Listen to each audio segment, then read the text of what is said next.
Michel Barnier tente de composer avec une pression constante. Jeudi, il a multiplié les concessions dans l'espoir d'apaiser le Rassemblement national et de désamorcer une possible censure de son gouvernement. Mais Marine Le Pen, toujours dans son rôle de leader de l'opposition stratégique, ne lâche rien. Pour elle, ce budget reste insuffisant, voire dangereux, car selon ses termes, il ne s'attaque pas aux racines du déficit et laisse planer des menaces économiques sur la France.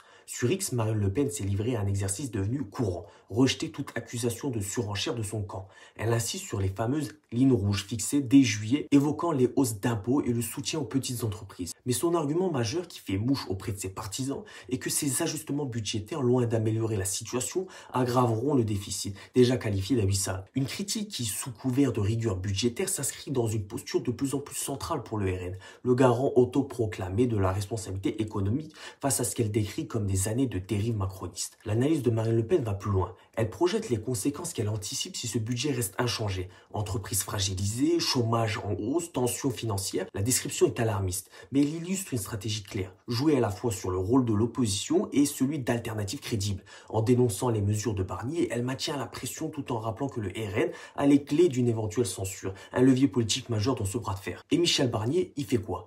Il est coincé dans un piège tactique. Céder davantage au RN pourrait entacher sa crédibilité auprès d'autres forces politiques, alors que résister risquerait de précipiter une motion de censure. Le Premier ministre engagé dans cette danse politique périlleuse doit trouver une issue qui, pour l'instant, semble aussi incertaine que coûteuse. Le RN, de son côté, savoure cette position de force, laissant planer son influence sur chaque décision budgétaire. Si ce jeu d'équilibre persiste, la question qui se pose est simple. Qui finira par l'emporter dans ce duel politique à haute tension? On pose la question. Bref, dites-moi ce que vous en pensez en commentaire, bien sûr, toujours dans le respect.